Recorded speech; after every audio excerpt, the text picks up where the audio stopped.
Votre attention s'il vous plaît. Cet élément est en lingala. Contactez-nous pour savoir s'il est aussi disponible en la langue de votre préférence. Veuillez aussi noter qu'il est en audio uniquement, dépourvu de ce fait d'image originaire. Christ Equality Foundation. Œuvre évangélique internationale. Ensemble avec le docteur Jean-Pierre Moubenga, ministre de l'Évangile éternel, Vous propose de suivre cette présente rubrique pour votre édification spirituelle. Tous les enseignements du docteur Jean-Pierre Moubenga sont disponibles sur christequality.com/jpmoubenga.html. Bonne édification au nom de notre commun Seigneur et Dieu Jésus-Christ. Amen.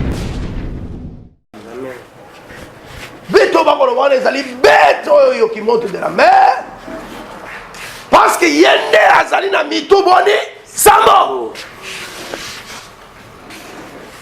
Mais le serpent ancien, Bible est allée citer qu'azaki déjà na mito samo. Azalaki na moto be moko. Et là on dit les autres alisango. Genèse chapitre 3. Et la kaoyo Nzambe azopesa na postérité ya femme. Abi, la postérité de la femme écrasera les têtes ou la tête. La tête du serpent. Moko. Bazo comme 7 na temps ya ba royaume.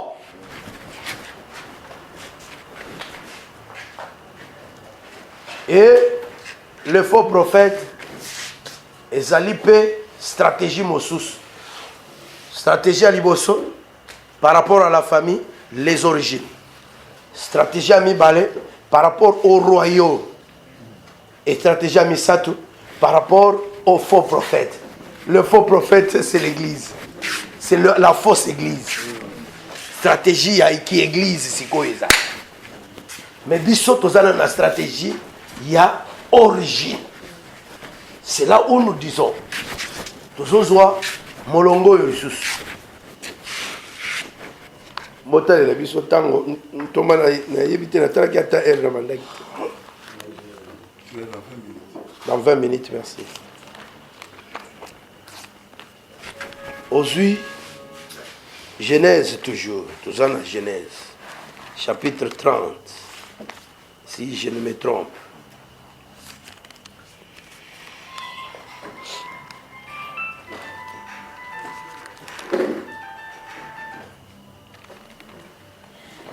Bon, tous au verset chapitre 29. Landa, Balimbole la biso, kola la te, on comprend les camboy. Verset 29, chapitre 29, verset 33-34. Totangi.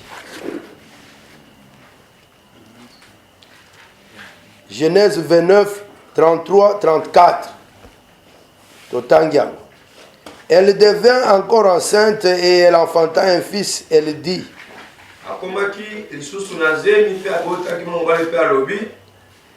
L'Éternel a entendu que j'étais. Bon, toujours 34 mbalamoko. Ok? On a toujours eu le temps. On a besoin de Siméon. Mais toujours 34. Elle devint encore enceinte et enfanta un fils et elle dit: Pour cette fois, mon mari s'attachera à moi,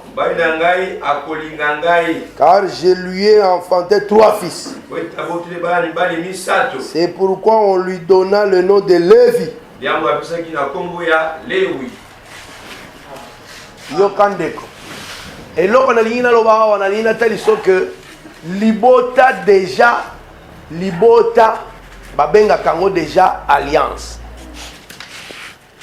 Donc, tous les alliance humaine, mais tous les que déjà le fait qu'on bimi d'une famille yangomoko et la alliance. C'est pourquoi dans le monde na ndenga mokili omoni bandeko oyo na biso oyo balataka bano wana bapenza basali ya Satan, c'est-à-dire basalela enseignement ya Satan. Donc et pas Satan symbole wana penza symbole ya alliance. Eza faute, eza vrai, mais na ndenge ya Satan bapenza symbole ya alliance. Et c'est besoin de et j'allais codifier mariage to famille. Parce que mariage yangonde ezalaka kotalisa famille. Bato babalaka po basala famille. Et la Bible ezali ko démontrer déjà que famille to foyer ezalaka déjà et bandi kaka na bato te, parce que Jacob a talissé biso que soleil na lune na maison to ba formaka déjà foyer, donc ça famille. Et ce n'est pas une famille terrestre, c'est une famille céleste.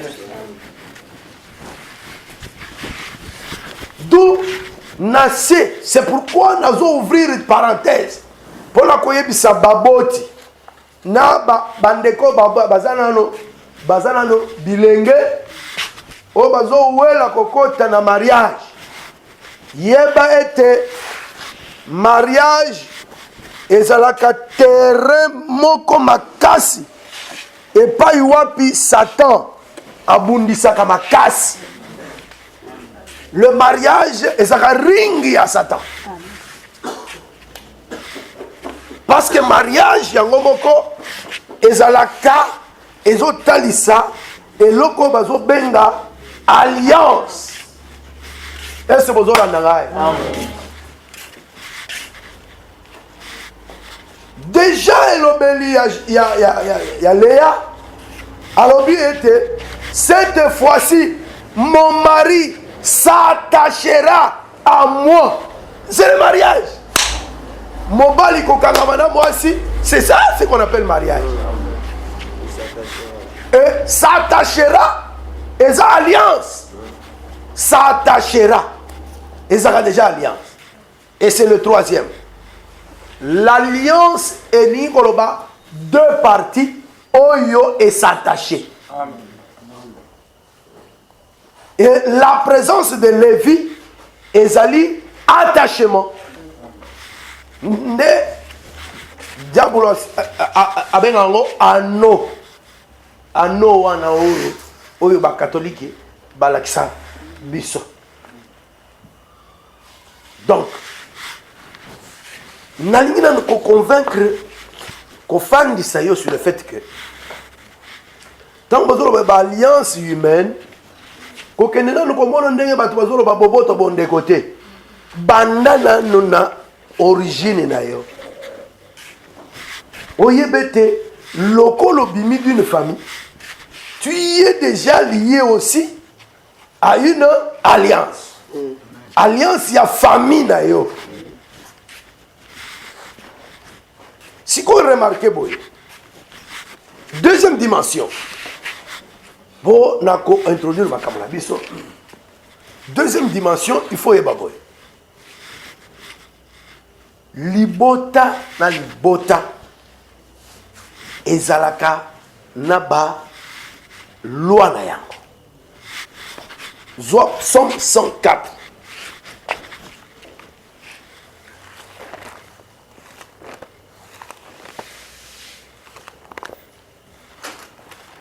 Soko na bongi nzela te. Somme 104.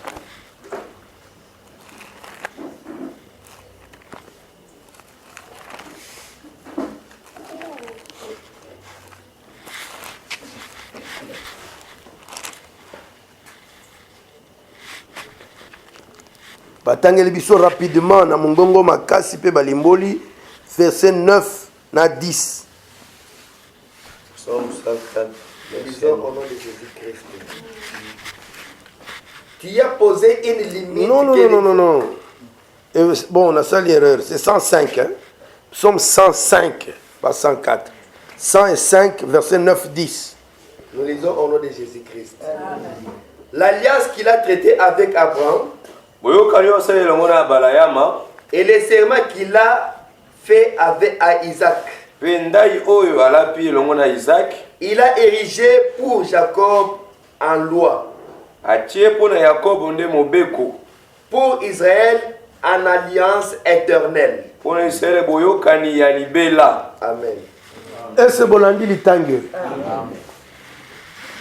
Natango Nzambe azo traité na Abraham. Est-ce que vous avez malam? Est-ce que tango Abraham Nzambe azo traité na Abraham?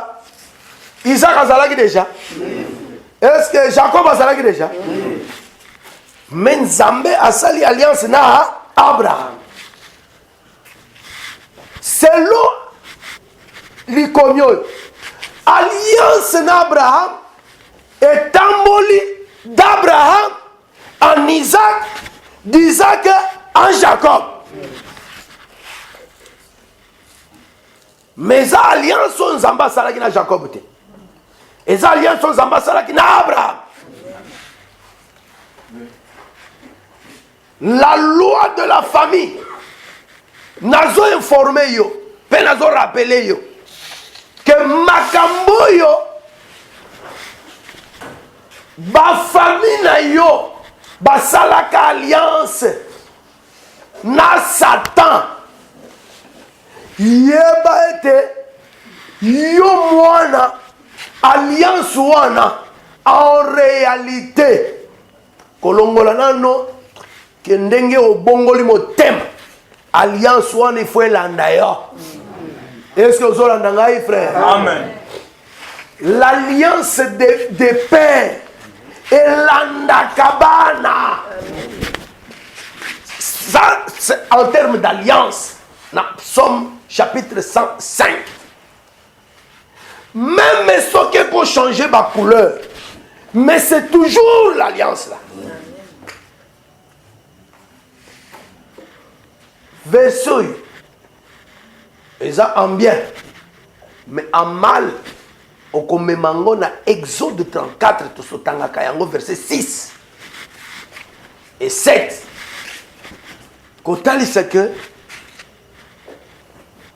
Ézéchiel chapitre 18, verset 1, 2, 3. Et le baki, batata, balie, mbuma yangai. Ole ngaye simba ka batata, ngaye ke simba bana.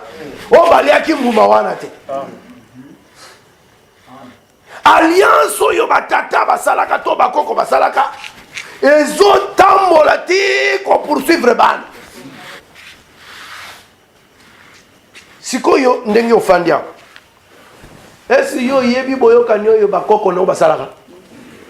Oyebi bien. Sikoyo na lingina na kende au but. Et c'est ici où nous devons ouvrir des débats, même avec Basali Nzambe. Ponanini. Basali Nzambe, Misusu Ntoma. Bango Bazolo Baboy. Lokola Nzamba lobi que proverbe bon bon soutien à Israël. Bazo kaniseke.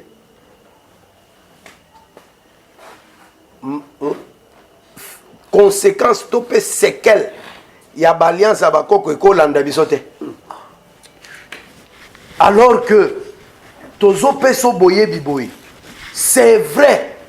Et l'obélina bango wana est vrai parce que eza l'obélia biso banso. Mais zali une erreur soki batiango absolu. Est-ce que vous avez entendu? Pour nani? Parce que Nzambe atia vie à mon Nzambe na vision moko kakate. Amen. Vie à mon Nzambe na deux visions. Vision ya likolo. Na vision ya se. C'est là où tosala bere rebelle ntoma. Tozo kanise kaka likolo. Mais tozo mona ndenge to bikela te. Nzoka ndenge tozo bikela. Ils ont créé biso ba problème. Tozo ko kangisango. na ndenge tozo comprendre te. Et tant que ozo kokangisa ngo te, ozo tikala na mobulu, moyen oluka délivrance, moyen combattre Satan malamu eza te.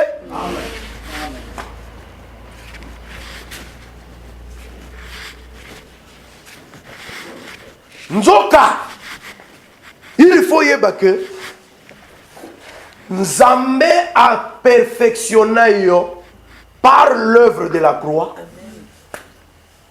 Colossiens chapitre 3 verset 3. Aloba ete vi na biso et bombama na Christ en Dieu. Na tuni question simple. Vi na yo eza en Christ en Dieu. Mais lobi oyibaki. Bon, tout le monde yi. Olulaki. Ah, pour wana ekanga yo bien. Bon, yo vi na yo eza wapi? En Christ en Dieu. Si ko lobi kaka lobi oyo. Otalaki mwasi abato, otalaki frère abato, oluliye, o désiré azala mobali na yo to mwasi na yo. Osumuki to osumuki te. Bon, ndengo osumuki wa. C'est qu'on osumuki na lola. Osumuki na lola kuna en Christ Jésus osumuki. Ce qui au comprendre maté malamu na bien maté ba bloka ka ngote ba comprendre ka. Ce qui comprendre ngo malamu te okobike la te. Ce qui veut dire que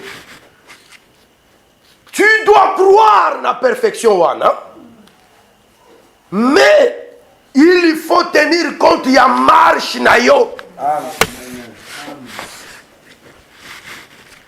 Bisika nyonso ko trouver anomalie na marche ko kangamiso te travailler yango de façon que okoka kokokana na ndenge ozo croire likolo wana. Et c'est ça la marche d'un enfant de Dieu. C'est pourquoi il faut yeba boye parce que j'atterris pour le vélo, attends, oyo, koloba ete. Ezali ne ka entre emoneli à perfection, na emoneli ya marche sur la terre. Marche sur la terre, ce matin, nous avons dit na moya otoloba kiboy. Marche sur la terre, ni koloba, nazana no nanzoto oyo. Nazana no nanzoto yo eringoloba, je marche encore. Mokolo kobima nanzoto yo. O bengi rédemption de notre corps. Wano ko marcher lisusu te. O kozala ofandi. O komi. Mais tant que tu es dans la chair, c'est une marche. Et la marche Israël a ça qui marche wapi? Nakati ya désert nzoto na yo et ezali kozala interprété comme le désert. Tant que tu es dans la chair humaine, c'est que tu es dans le désert en train de marcher. Il faut s'attendre à l'obstacle ebele. Il faut s'attendre à makambo ebele. Il faut s'attendre pe koko ikobeta li bakope osumuki. Il faut s'attendre que na désert ba nyoka brûlant ezali et qu'on soit payé.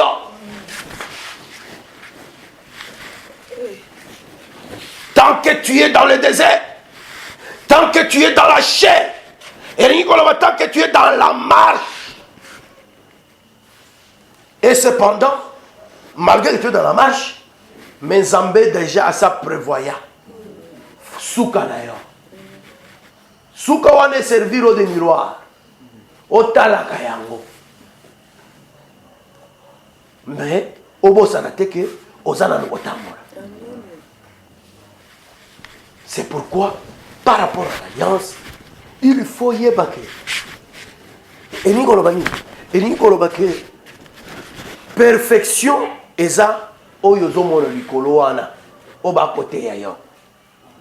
Mais marche, ezali kotaliso que malgré que perfection ezali maintenant nokomi kuna te maloba wana Paul aloba yango na Philippiens chapitre 3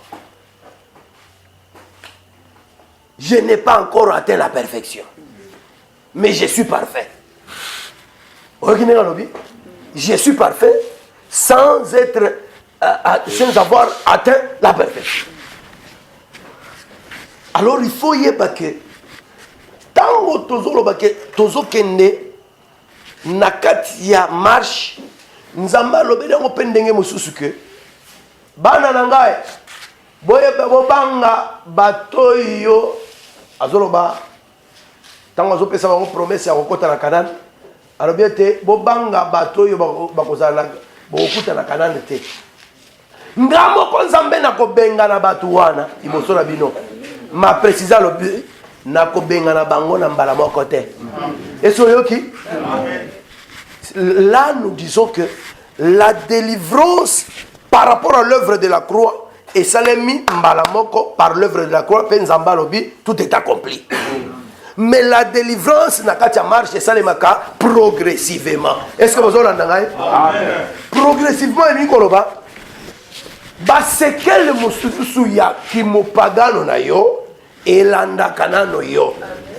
Et là to fito président type ya batomi balé na kati église. Tolobaki type ya liboso ya bato na église ezali boyi. Moto asa yoki parole moto wana azalaka pe mopona mi ya nzambe mais moto wana azuna no libatisi ya molimo santu te moto ya bongo possession ekozala kati na ye biso libanda tokobenga ye mosantu pona nini po ayokaka parole mais tobengaki yango tolobi ke tozalaka pe na basantu possédé un saint possédé. La preuve est simple. Nous sommes en train de dire que ma frère. Ils disent que preuve est ali.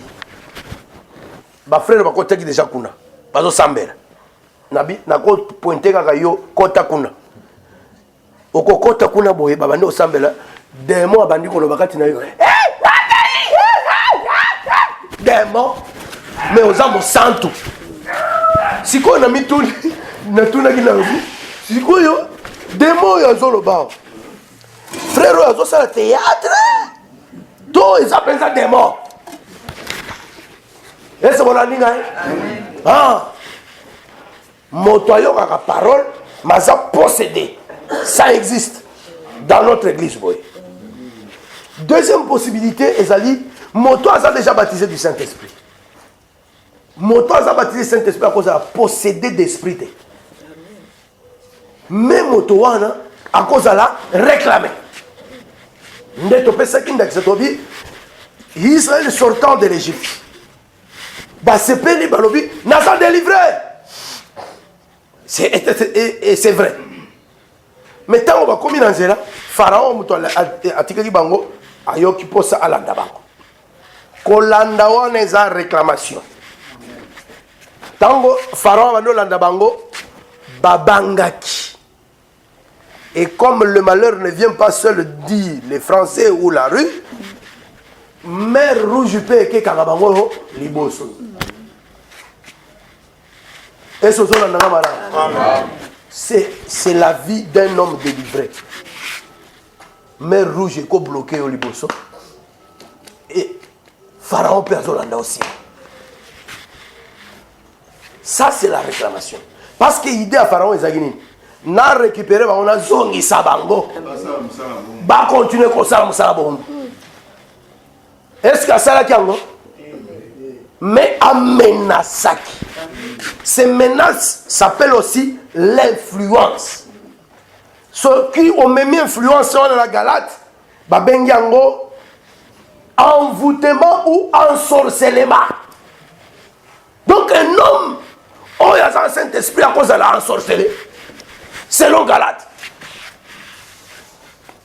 Maintenant, imagine-toi, motoaza ensorcelé. Comportement négociant. Et sans tout, c'est pour te dire que la possibilité où on est allé.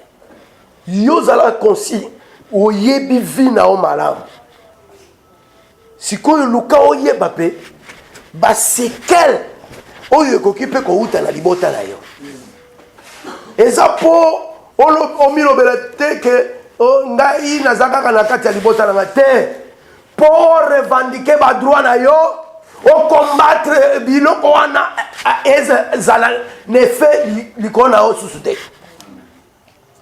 Mais tu dois en avoir la conscience. Ndenge tolobaki topesi ndakisa tobi ete eza na ba maladie mosusu okomono maladie wana babetelo lisolo ete bakoko na yo bakufaka nango kaka. Puis on a remarqué que maladie wana ezo continuer koboma na famille na bino. Na yo mo santo remarqué que oza na maladie wana. Ah, il faut être conscient que maladie oyo ezali nde issu da alliance moko mabe. Ezali influence à famille. Ezali lien à famille, les liens existent. Mais tant que yo musantu, oyo zoka parole, ozo se rendre compte que ba lien ezali, c'est pas pour zala moumbu nango. Eza po telemela yango. Mais on a la conscience que eloko yo ezolanda ngai ezali une réclamation na vie na ngai. Et moto nyos asa na biloko yo elandaka ye. Soko zana no baptisé du Saint-Esprit te ye ba ke possibilité ozala posséder ezali. Kotombola mapeka te. Et si tu es possédé, reconnais ta possession, basambeli pona yo po okangolama. Okosala gros dos pendant que on a possédé, imaginez-vous. Bakoko na yo bazalaka basula. Yo uza musantu penza musantu oyoka parole. Mais qui soulare na kukule lombe eza ezolongwa te. Ya kosala te mais sikoyo na boye oza ka kotel c'est que naza mona nazambe naza bien mais kuna na sima omelaka noka masanga. Osala effort ezolongwa te. Mais comment ne pas comprendre que c'est un lien? Et comment ne pas l'avouer que naza lié? Okosutuka plus tard, soyez bien que je ne te connais pas. Parce que là, il faut apprendre à mon frère. Moto yo aza na comportement mabe. Oko frauder te oko tanale boko zalikolo. Jamais.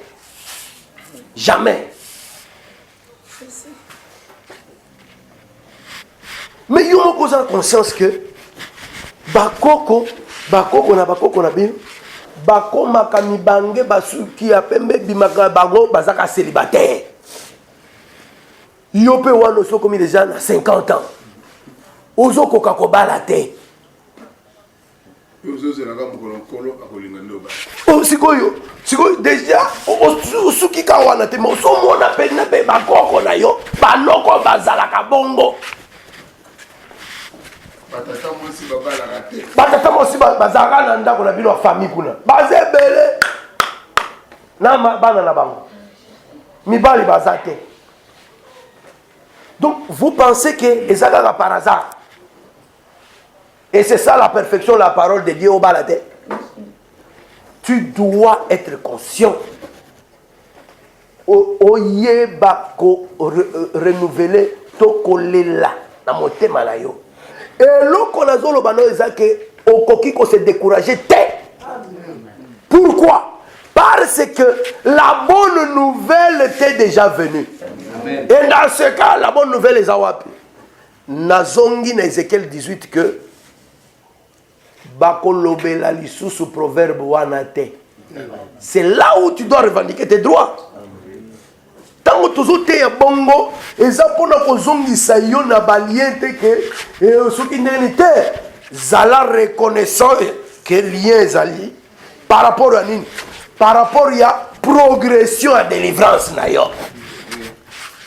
Il faut esalema molomolo ndenge nzambe ye moko alobi. Soki nzambe asakangolaki yo na tel autre mais mpe wana akangoli yo nano te. Il faut revendiquer droit na yo mpe ozala délivrer. Voilà eloko yo tolingaki nano kobanda nango lelo. Je crois que oza conscient awa nga na kokoto na kati na ote mais molimo na nzambe akokoto kati na ayebi niveau nini ozali soki oza possédé soki pe oza réclamer simplement to oza lié nzambe ayebi.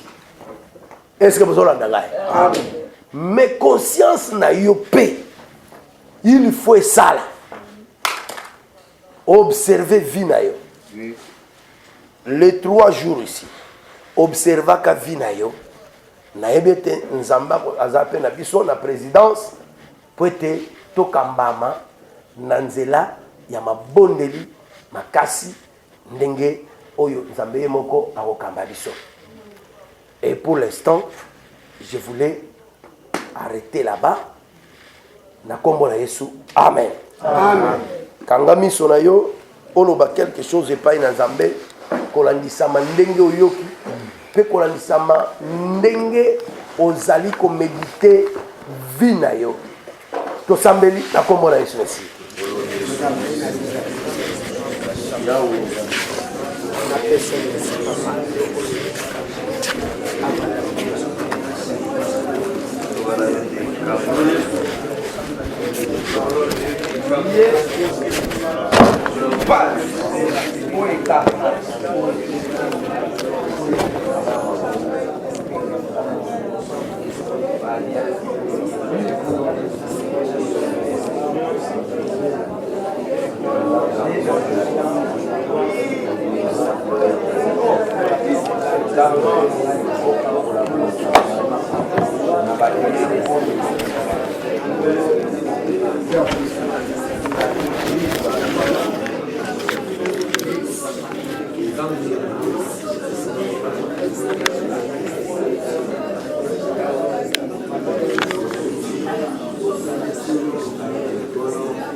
Merci d'avoir suivi ce message et que Jésus-Christ vous bénisse.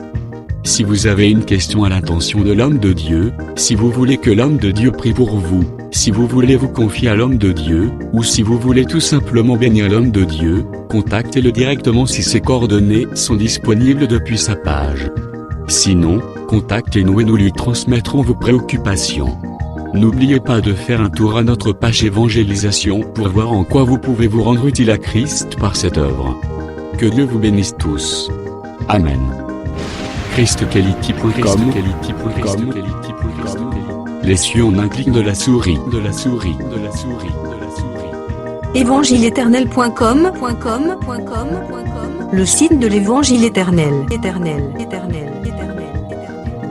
Christ Equality Fondation, équilibrer la manne ramassée dans le désert de sorte que chacun ait un maire.